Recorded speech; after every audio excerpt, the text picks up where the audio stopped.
God gave me an assignment in there and I came out excommunicated.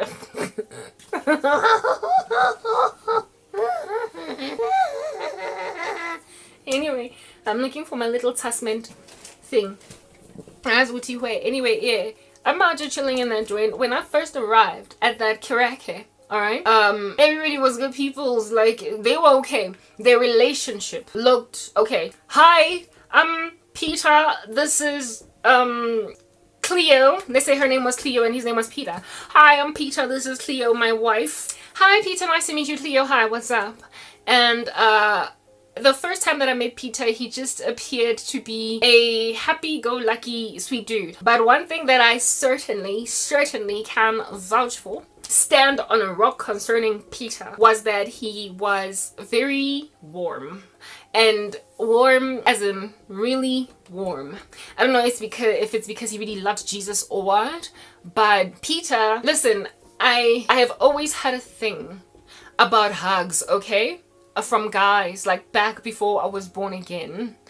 My ex-boyfriend, my first love, the thing that I absolutely adored about him, well, one of the things that I really liked about him were his hugs. Because they were squeezy tight and they were really warm. He was the first person that I ever hugged that I felt like, this is a hug. What? Like he would live almost like a Boeing constrictor. You would feel like the life force is coming out of you, but I kind of liked that. It was very warm.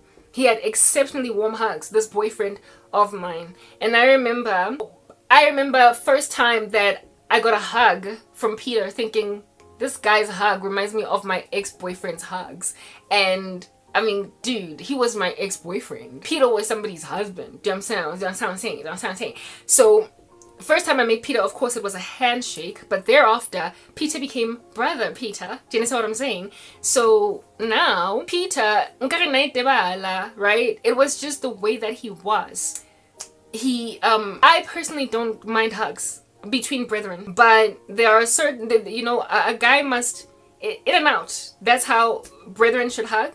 If at all they insist on hugging, if you have a thing about hugging, it's your thing, it's on your conscience, and it ought be respected when you don't go out like that. And people shouldn't feel offended when you're like, I prefer not to hug because I'm married or whatever. But I personally would not deny a man a hug in the spirit of Christianity, because I'm not stumbled by it that much and I don't think it's that big a deal. But I respect those who feel that way. But even in respecting even in being a hugger myself and being content with hugging brethren, male or female, etc., just insofar as it is maintained in a particular way, there are certain hugs that when you are in them, it's giving, whoa, yeah, do you understand? Like, there are certain, when I was in the world, guys, the way that they would hug, there was a colleague at MTN that was like that. You could tell that he's thinking things, man, when he's hugging you, to a point sometimes of even low-key ending up feeling he's bulged. That's problematic. Like, they will hug you and hold you and just kind of swing with you left to right, dangling like a freaking pendulum. It's like, can I get out? Please, can I breathe?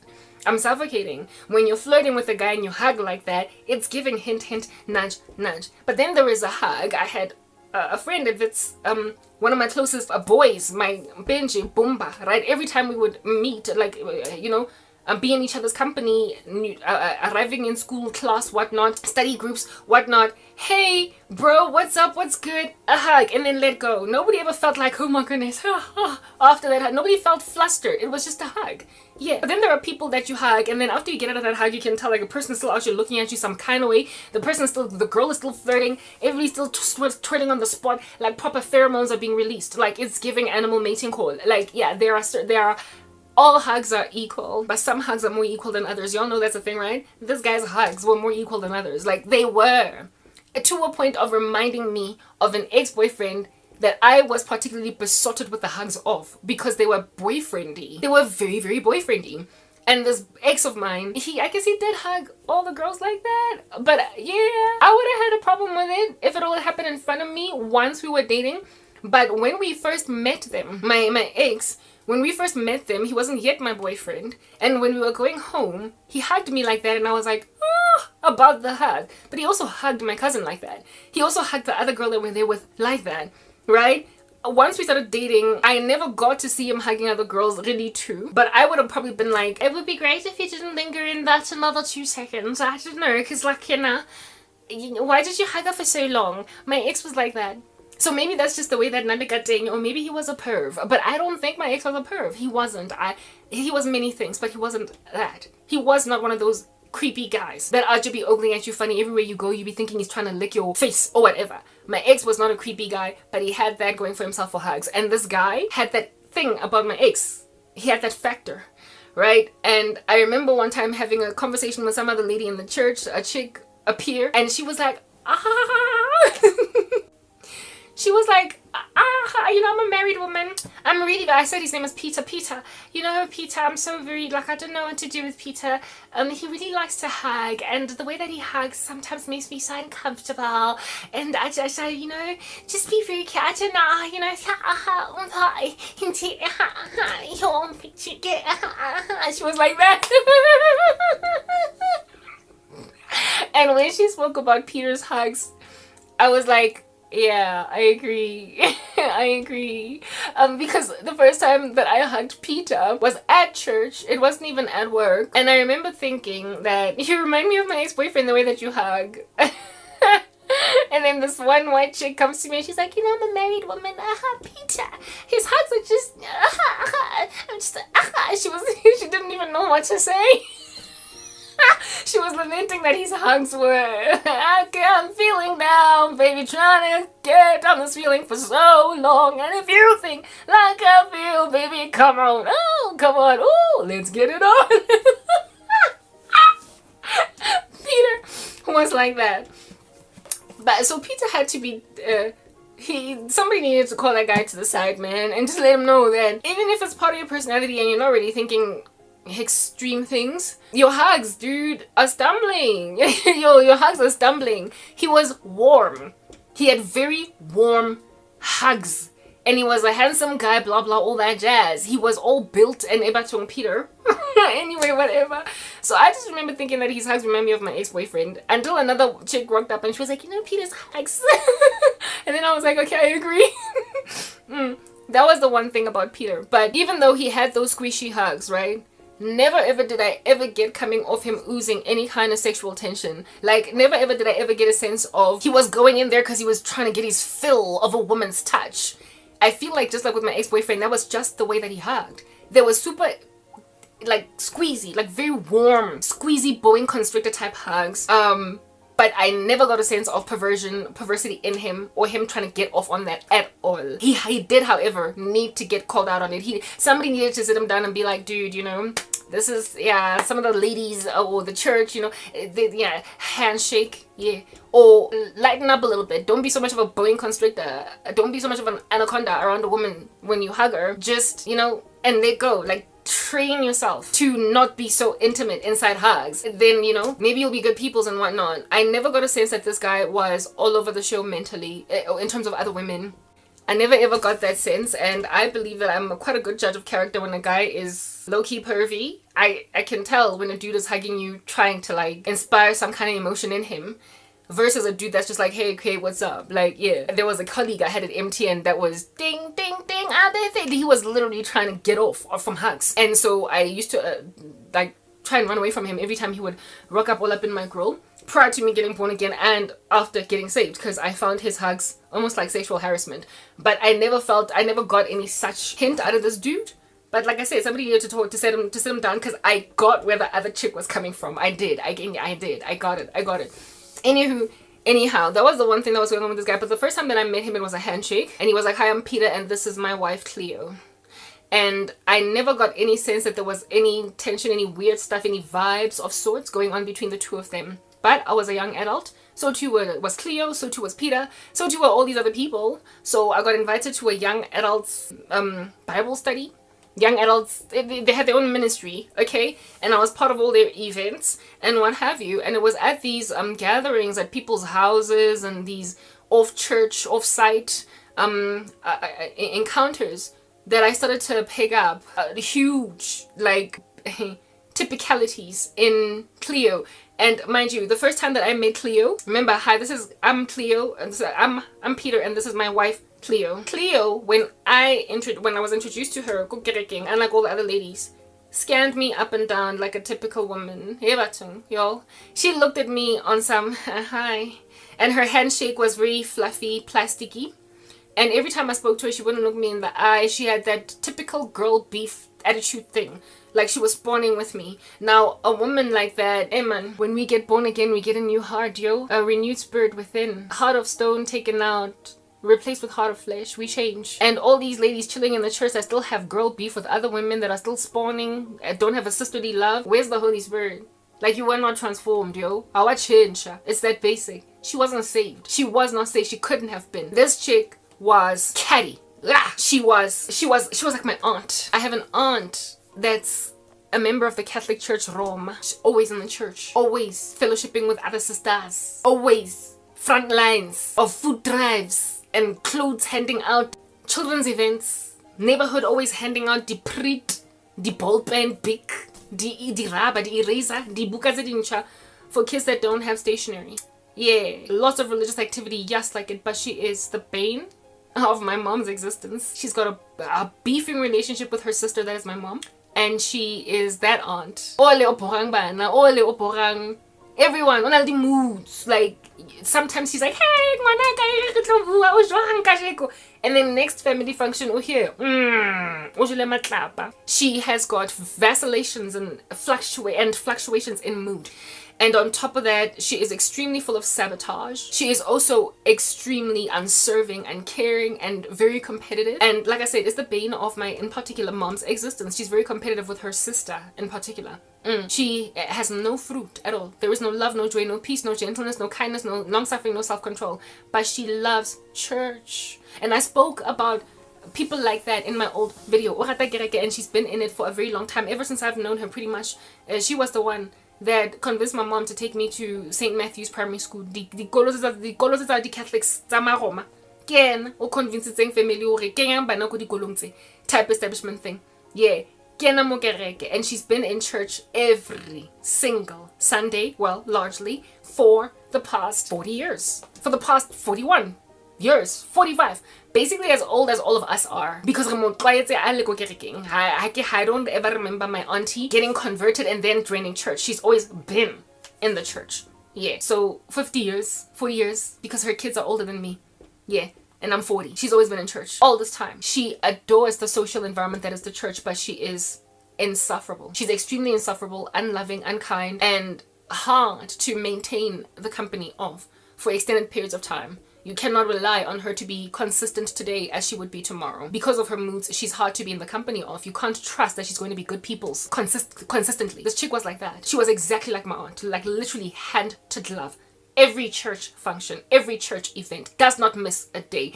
Casserole, potluck, everything. Mara, cold. And then she also affiliated relationally with people that she imagined are going to give her something in return.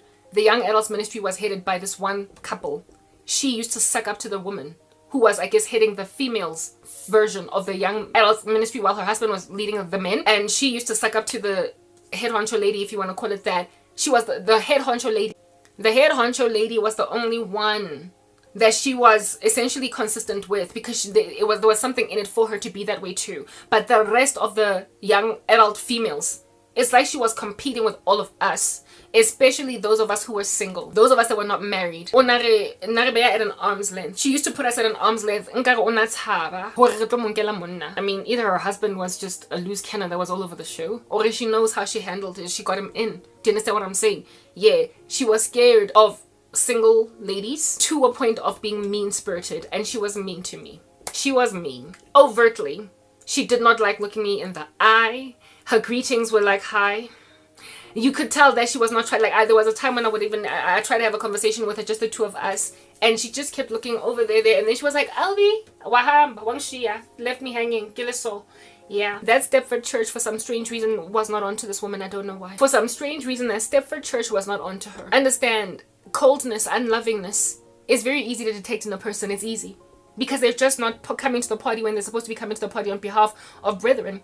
So magbanda kangago kungatholwa ukuthi kuyabanda ukusho ukuthi rules nje fela being embarked on. All that this church was interested in was all of her church attendance, all of her casserole bringing, all of her potluck event organizing, all of her church activity was all that was needed for her to basically win a vote. And then she was so strategic and so good at convincing everybody that she was the innocent party in this, that when her relationship went awry with her husband, everybody took her side because this woman maintained all the church activity that the husband just couldn't. Now, listen to this. When you are fighting with somebody at home and you're not in agreement, blah, blah, whatever, and this individual then, right, in the beginning of their issues, they had marital counseling in the church. And the church elders and whoever were counseling both of them in separate respects. And then together. Type establishment thing. This guy was essentially willing to do what it took to salvage their marriage, to recover. Basically, he followed rules. But this woman so reviled his name and so acted like he's the one that's awry. And that's nonsense. And however, with her saying all of these things and him being in disagreement, he ended up getting really upset, angry at her lies, at her lies that was strangely hearkened to. Like, listen, the woman was the one that married into the church. The guy was the one that grew up in the church. This is why I said this was a step for church. This dude was there since he was 2 years old. Everybody knew him. All the elders, when they were still middle-aged men, now they are on the way to the grave. Watched this young boy grow up in the church. The mom and dad, the whole family. This chick came into this guy's life when he dated her somewhere in life. They then broke up and reconciled. Essentially, she's the guest. She's the one that he brought in, whereas he's been with the church all the time. Who do they know? Him. Your parents as well. Who do they know? You. This woman lied about this guy to his parents, to the church. And when this guy tried to fend for himself, speak for himself, communicate what basically his side of the story, even his parents took the church's side. The parents were counseled because the situation got so bad that this dude moved out of home. And initially he wanted to move to his parents' house because him and his wife were having challenges in their marriage. His parents were counseled by the church not to let him come home, because he must go and make right with his wife. What the heck? Understand, I had been to, was it a braai or lunch? Some dinner at their house.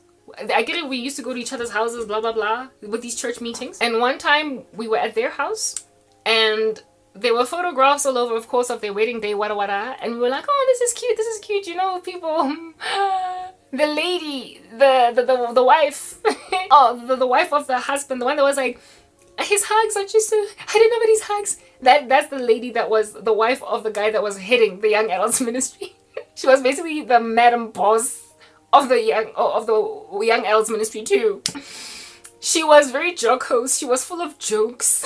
And she was very humorous. Something that was said at this little dinner. She laughed, she giggled, she was like and it wasn't funny. And when she laughed, his wife, what's the name? I gave her the name Cleo. Cleo was visibly annoyed, like she was visibly angry on some, this is not funny.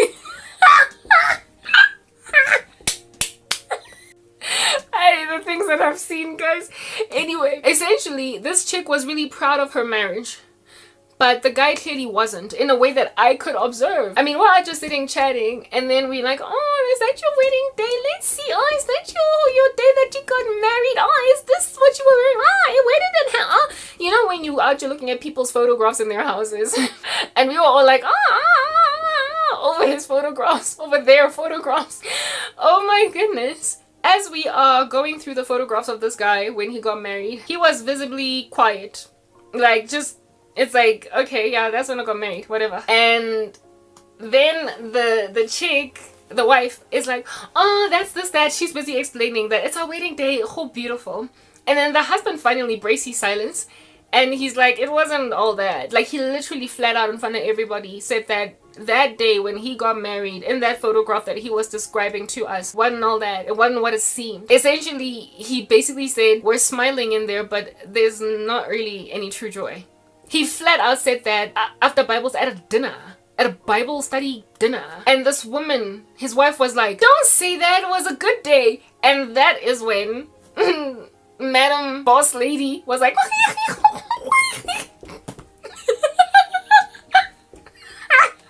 Madam Boss Lady laughs at the fact that the husband is like, it wasn't all that. And the wife is like, oh, but it was our wedding day. And then she's like, and then the wife was like visibly really upset at this thing that is unfolding. At which point, somebody, thankfully, sort of kind of interjected and simmered this whole thing down, changed the topic because it was a taboo thing to be out here laughing at or about, because this man has just told the whole young adults ministry that the day of his wedding is not what it looks like on paper in the photos. While the wife is like, it was our best day. And because of the giggle of this chick, she gets upset. And then some other dude is like, yeah, so what are we gonna... And they just move on. On that day, that's when I realized this was before the issues with the church discipline would happen. And on that day, I was like, this marriage, I don't know what pot it was brewed in, but it was not brewed in a pot in heaven. And the guy is not as chuffed with his marriage as the wife is. I just made that conclusion on my own and let go. Lo and behold, weeks would progress months. Down the line, there then are issues in their marriage. And the guy, the issues are so bad that the dude is now trying to move out of his house to temporarily, he said, to breathe and think, because things are tumultuous between him and his wife. And he asked to go to his parents' house to go and live there. Now, as Christian parents, when your kids are fighting and it looks like they might be getting a divorce or a separation, and of course the man is going to be the one that moves out because it's the responsible thing to do, to leave a woman with a home. Do you understand what I'm saying? The guy's going to have to be the one that hustles out there in the streets for a place to stay. Would you, as a godly mom and dad, leave your son who is upset and who is out here steaming concerning his wife to go and find his own bachelor pad? Are you serious? Like Papa, he's trying to get out of a house with a woman with whom he's always fighting. And then he asks you, can I come home so I can breathe? Can I come home so I can breathe? This man, if he goes home to his Christian parents, the odds of him bringing some prostitute or some side chick, some basically just stuff that you can do that is a dalliance, a tryst, stuff that you can do to let steam, rebound activities, stuff that men do when they are in between women, it gets significantly reduced by this environment where there is stewardship over his soul. You can't expect a person that is brewing, a pot of steam is coming out of his head. He can't stay in the same room with a certain person. He needs to take stock. He needs to sit down and think. And he needs to be also given time to miss his wife. If that's what reconciliation is going to happen. He's not going to miss a woman that he's super upset with right now while living in the same house as her, sleeping on the couch. Let him go home so he can miss her. If at all you really want to foster reconciliation between these two, you need to let this man move somewhere where his soul can be stewarded. And his parents were Christian. They were members of the church. And his parents were told by our Stepford pastors, and there was a whole meeting held where I was part of it because it was a member meeting, church discipline. Apparently he had ignored the truth so very many times. One of the pastors came to my work to interview me because I'm a young adult too, and he also works at my company, to interview me, to ask me about his behavior. Ingati, this guy had committed a crime and the police are investigating, just interviewing random persons of interest. He came to my job to interview me. Hi, Karabo. I'm driving on 14th Avenue. I was wondering if I could see you. I come out. Parking lot yako empty, and I'm having a pastor interviewing me about well, he wasn't really my colleague, but he worked for MTN. And brother in Christ, I don't even think that guy was truly safe. I can't really tell you what's going on. Yeah, herein lies my pastor interviewing me, awkwardly asking me questions. So what do you think of his behavior? What's this? What's that? What's the other?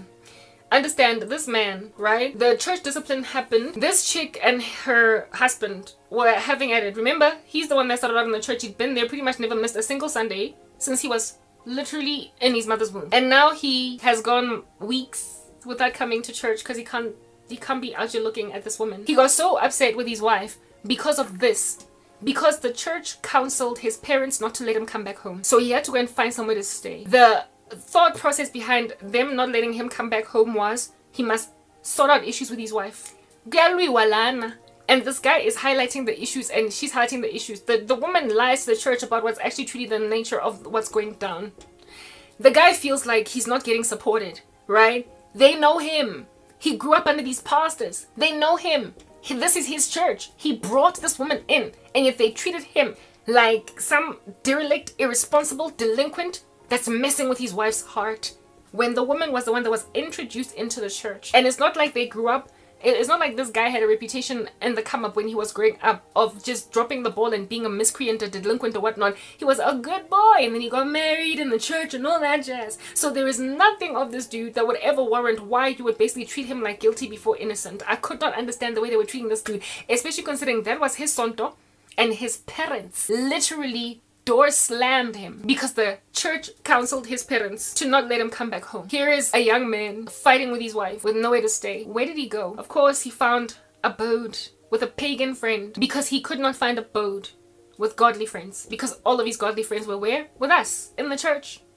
And the church was also busy counseling him. He had an accountability partner that I believe belonged to another church. He could never ever, if at all, that accountability partner was not going to get into trouble with his own church, harbor him. So basically he ended up hanging out with a pagan friend, like a colleague or something with whom he was tight, or some dude that he'd known since high school, but he was an unbeliever. And when you are hanging out with unbelievers in the middle of a separation, unbelievers don't necessarily advocate for marriage. When they listen to your long stories about what your wife is doing, they're gonna be like, I suga leave her, what now, bora. Hey dude, I know something that can get your mind off things. So this dude ended up going to worldly concerts. I think who came to the country? There was some international star from the US. He was there like a bear. Is it Coldplay or what?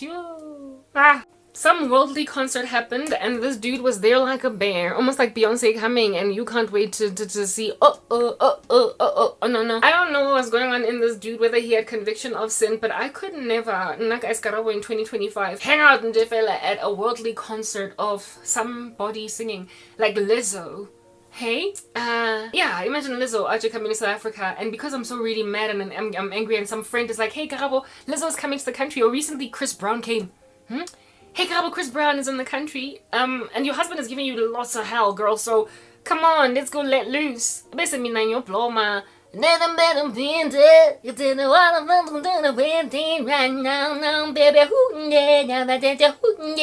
Go concerting at Chris Brown with like women are just stroking him up and down, lots of licentious dancing, people with their fire lighters, scream, yeah!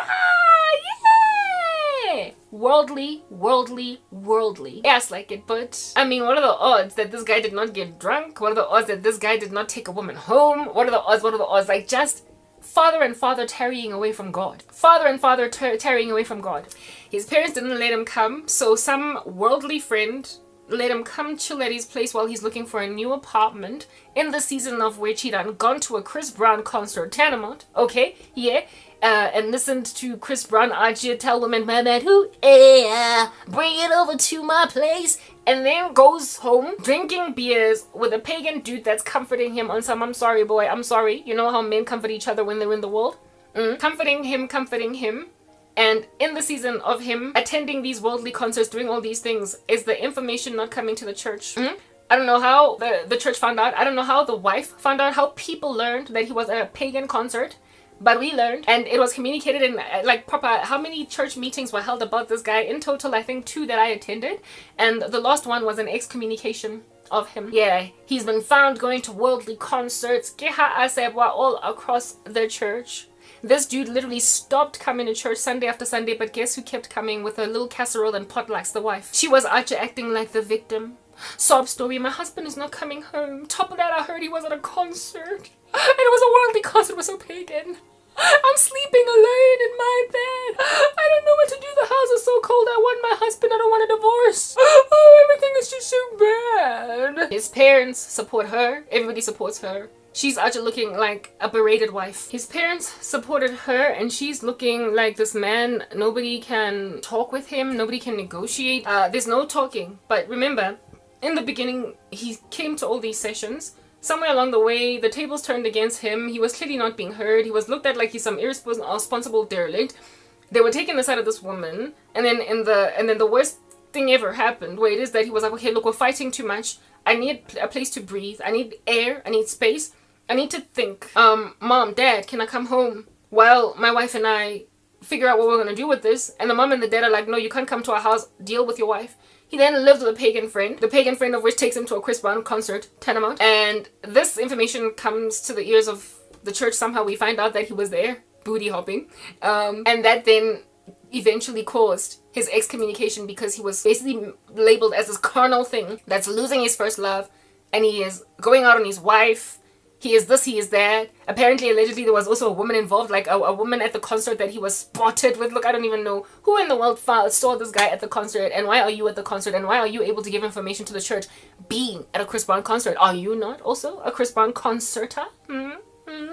I don't know. But this information came to us. Obviously, this dude did not share this information. It happened to land on our laps. So he was being spied on like we are the CIA, and he is like Matt Damon or in Bourne Ultimatum or whatever. Yeah, I was shocked as to how quickly things moved from point 1 to point 10 in a short space of time. And because he did not come to these meetings where they were doing church discipline against him without listening to his side, with the wife, like I said, rocking up with her casseroles and everything, with everybody pampering her. Goodness, there came a time when this dude was not coming even to Bible studies, but the wife would pitch. The wife was at the Bible studies, he wasn't. She was out here looking so innocent, and in these Bible studies, he would get spoken of as, oh, I really don't know what's going on with Peter, hey? Like, he's just really messing up so much, and what have you. And then the issue came up again with his hugs. Peter's hugs. Even the way that he hugs, hey? Yeah, he was just painted to look like this really treacherous dude. Peter, of which worked in my company. So I remember there was a day when I bumped into him leaving turnstiles. I was exiting in phase 2. And then I see him and he's coming from his offices and what have you. And I'm walking with my colleague, right? Going wherever. And then I see Peter, and I'm like, and then Peter's like, Karabo, hey, and I'm like, hey, Peter, what not? And I hug him, he hugs me. Though that hug of his, okay, cool, sharp, whatever. Hug without Samaya. Peter, my colleague. After he leaves, because I wasn't leaving, he was the one that was leaving the office. I was still in there. After Samaya, Peter, my colleague is like, yo, he's so cute. Okay, she was an Indian girl, an Indian married woman. She was like, oh my goodness, he's so cute. And I was like, oh, okay. Sure, he's married too, just like you. Just let me put that out there. Onyetse, and then my Indian colleague Onyetse that thought that Peter was cute looked at me and she was like, homewrecker. This chick, this friend of mine, sees me with this guy. I introduced them. Hi, this is my colleague. Cause her name was Carrie. This is my colleague Carrie. Carrie, this is Peter from my church. Oh, nice to meet you, goodbye. And then after he leaves, Carrie is like, oh my goodness, he's so cute. And I'm like, oh, I guess so. But he's married, just like you're married. Like, get yourself together. Like, breathe. And then she looks at me with like this ugly look on her face and she's like, homewrecker. I'm like, why the heck would you call me a homewrecker, dude? Like, why? Essentially, what my colleague was saying was that this guy has a crush on me, clearly, based on her observation, and I am humoring it by simply humoring his hugs. So I suppose his hugs are so stumbling that even women looking from the outside in can thoroughly think that I don't know, look, I don't think that dude had a crush on me, alright? But my colleague seemed to think that he had a crush on me and that I was humoring it, and then went on right ahead to call me a homewrecker because she thought he was cute, okay? Yeah. Whatever. This guy, that day when I bumped into him, go-officing, was maybe like a good month, just 1 month, before he got completely excommunicated from the church. So herein lies my question. I did not pick up any homewrecking tendencies in him over me. I don't think he was crushing on me. The hugs that he gave were of everybody. The other married lady Archie was like, ooh, Peter's hugs. And I agreed to a certain extent with Peter's hugs because his hugs reminded me of my ex-boyfriend. But I didn't have a crush on him. There was nothing romantic or funny vibes going on between the two of us at all. Neither were there any vibes I was picking up between him and any other person, or any other woman in the Bible studies or at church. He was her husband, the woman that he was married to, and there was nothing fishy going on that I could pick up. But I guess disquieting, unfortunate thing maybe that was going on with Peter was that he was that warm with women that women, maybe just like in general, or not just women, just he was full of hugging.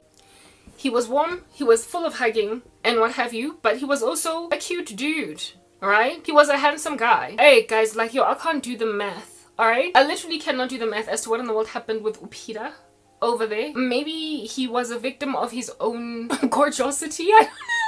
His sister was fly. Look, they were a beautiful family, alright? He had a younger sister that was like more or less my age, and she was really beautiful. She was also married, right? In that family, but nothing that, I suppose sometimes when you look a certain way, automatically people assume certain things about you. Look, I don't know, maybe that guy, you know, the curse of beauty. I think maybe that's what happened with him. I think that guy was cursed by his handsomeness and the fact that he just so happened to think that hugging women was okay. Angazi, look, there was nothing giving cheaty from that guy. I had a dream once, maybe 2 times. Ugh. I told you I had dreamt about his wife in a very nefarious capacity. And yeah, with some other women doing a strange thing, right? But I also had a dream of this guy following, like I don't know what the heck I was doing, basically looking into Jagataya, where he stays with his wife. And then I was in the bushes naked, barely dressed. And then he rocks up with a van and he's like, Karabo, I'll give you a lift to go home. And I'm like, no. I was just looking to see what's going on. I don't want a lift from you, especially considering I'm not dressed. And the dream ended. I could not understand what the heck was going on with that dream. It was a spiritual issue. It was some kind of... But look, what I think that dream was trying to show me was that that man was always in the wrong place at the wrong time. And this caused everybody to essentially mark him with a reputation of, you're messing with your wife. When in the dream, the house was oozing evil. There was a presence in there that was evil, and it was his wife. And this man came out into the garden where I was lurking, and he offered me a lift home because I was a stranded woman naked in the bushes and I clearly needed a lift home. He wasn't trying to sleep with me. He wasn't trying to do anything. He was just trying to take me home. So I think that maybe what that dream was showing me was that the thing that's catching this guy in a snare is the fact that he's married to a woman that is capitalizing on the fact that he is just really nice to women, that he tends to get found in a compromised position with. Even though he tends to get found in a compromised position with women, even though he's not doing anything with them. Like driving in some street, okay? And then you find some 21-year-old girl coming back from the club after her boyfriend ditched her there after they had a fight. And because she's wearing like a mini skirt and she's clearly cold and you are a decent guy and you realize that she's literally 5 seconds away from getting raped, you then offer her a lift home. You put a towel on her thighs and you give her your coat, drive her home, and then drop her off, and then wait for her to get inside the house, look and watch her getting inside the house, and then you drive off. You don't take her number, you don't do anything, but just by mere virtue of being a decent guy that's trying to ascertain that a young woman does not get, you know, usurped by some other nasty, gnarly pervert in the same terrain where you found her, rather than her get picked up by that guy, rather her get picked up by you and then you drop her off at home. She then is like, thank you so much, and like, I'm really grateful to you, you're such a good guy, and then goes home. But in the drive back home, he then gets photographed by a whole bunch of speeding ticket cameras that basically see his face, facial recognition, and next to him is sitting this 21-year-old scantily clad girl. And now he has got to explain when he is out here fighting traffic fines at the courthouse with his wife, and he's like trying to negotiate for them to reduce the how much he owes in fines. And then the magistrate shows him, this was you on the 21st of September. This was you on the 3rd of December. This was you. And the guy is like, and the wife is like, but who's this? Who's this? Who's this? And the dude is like, listen, it was some chick that looked like she was in trouble that I gave a lift back home. I dropped her off at home and I came like proper. He's telling the truth, but he finds himself at the wrong place at the wrong time with scantily clad women. In other words, with women that are of the world. Women balefati. My colleague thought he was cute so much that she accused me of an affair. So something of him essentially drew the wrong attention. And this woman was aware of it because she was one of the women that he drew, and he married her. And this guy was just found in so many of these places, and so many people witnessed against him, like the one other married lady being like, hey, he's hugs, right? The one that was giggling at their story, yelling and what have you. I think that that's what happened with this dude. And yes, like a Satan, yes, guys, the Bible says that a woman, a bad girl, is rottenness in the bones of a man. Like proper, your whole life can be turned upside down and thrown down a slippery slope by simply you marrying the wrong woman. By simply marrying the wrong woman, your life can be put on a slippery slope, and you will continue to draw strange attention. And this wrong woman, because she's the wrong girl, she is the scantily clad 21-year-old coming back from the club, but that you married. So this dude picks up 21-year-olds, drops them off at home because he is concerned for their safety. But then out of the slew of them, he married one. He married one of these girls that are found at the wrong place at the wrong time.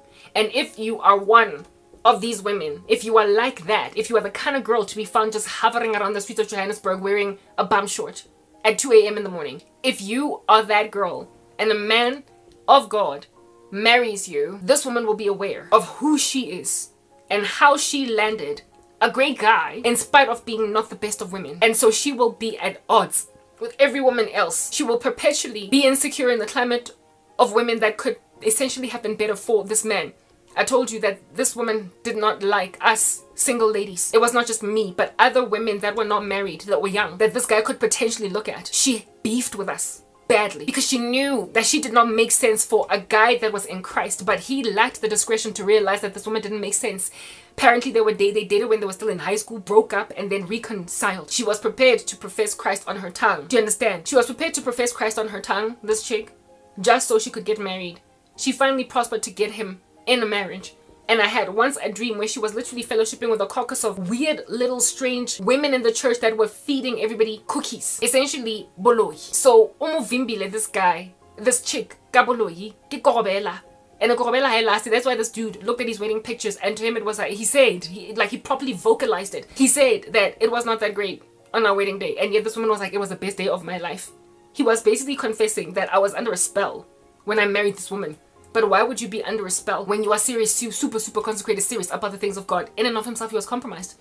I've had a dream where he too, hurt me with all the other young adults at that church because there was a coven operating there. It was a cult, guys. Like I said, it was a Stepford church. It was weird. So when then you are that settled and that compromised, just like the dude from MTN that I used to think was my future husband, the one that I explained to the other day was, I found myself trapped at a well with crocodiles encircling. You're going to have to check out my content to get the context about that. I'm sitting on saying that my dad is dead when apparently it's what in the world? Yeah. That's what's good. Okay, that dude, that dude married another him. Like, he was involved in witchcraft, and that's why he was trapped by a witchy lady. And that dude, I had a dream of him and like pretty much almost the whole young adults ministry. It's a long story. I'm not going to explain all the dreams. I've already explained them in my ministry. You're going to just go with my content to find these videos, guys. I've explained these things multiple times, where they buried me in some dingy, dark, ugly, like filthy toilets that were at a very far distance from where there was a door that they exited, and then they shut the door and locked me behind it. And he was among the people that locked me in that place. So in and of himself, he was involved in some satanic magic. They were a cult. There were cults operating in that church. In the young adults, there was a cult operating. In the grown-ups, the elderly, cults. I've had a dream. You know, these Knights of Templars meetings with these men wearing cloaks and like walking around looking like freaking Grim Reapers, alright? And then they're doing a ritual, and you see them like on YouTube when they say this is what the Illuminati looks like. Or little initiation rituals done by Skull and Bones at Yale University, etc. And they show you what more or less what happens in their little initiation rituals. You know how they emulate, how they not emulated, but how they acted out. You know how they acted out, yeah, with them wearing these cloaks and there's like gold all over them and red, and they basically look like little Grim Reapers walking around in a circle chanting. I've had a dream of the elderly, like as in Abo Makulu, Abo Mkulu, not Abo Makulu. It was just for men. Abo Mkulu, abaningi nje bamalungu, a whole bunch of elderly white men, because it was largely a white church.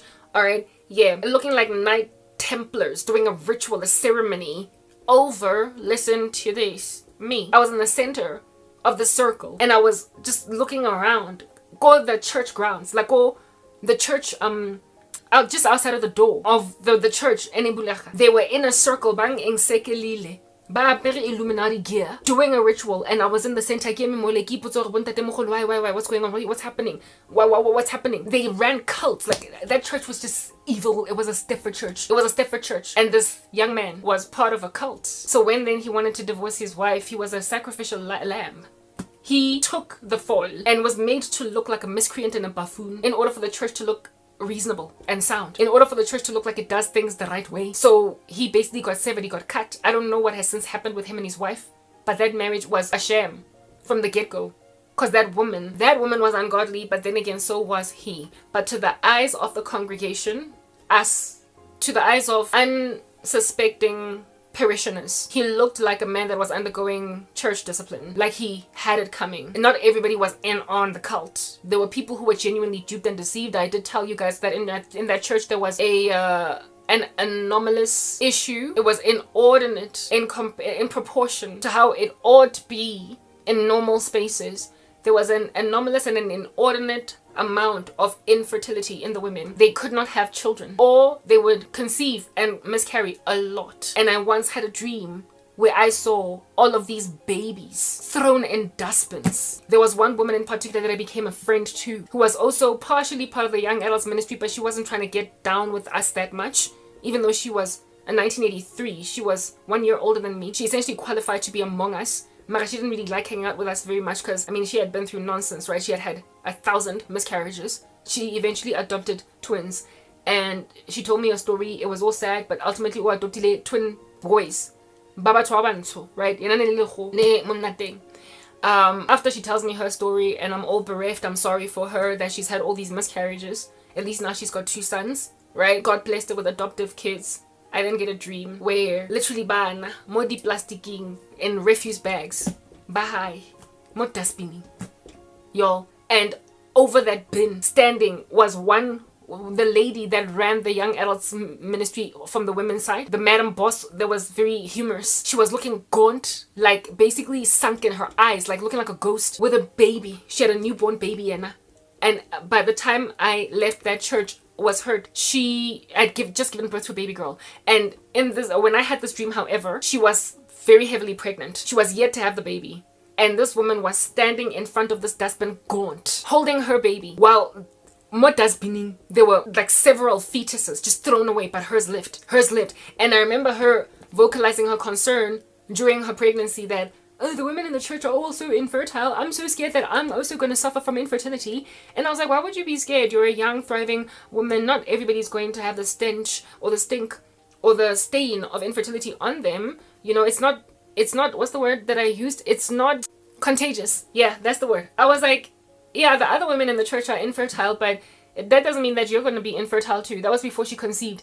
It's not like it's contagious. It's not like infertility is contagious. She spoke almost as if though she feared that she would also be infertile because she was privy and aware of rituals that were done that were taking the fertility of women in the church.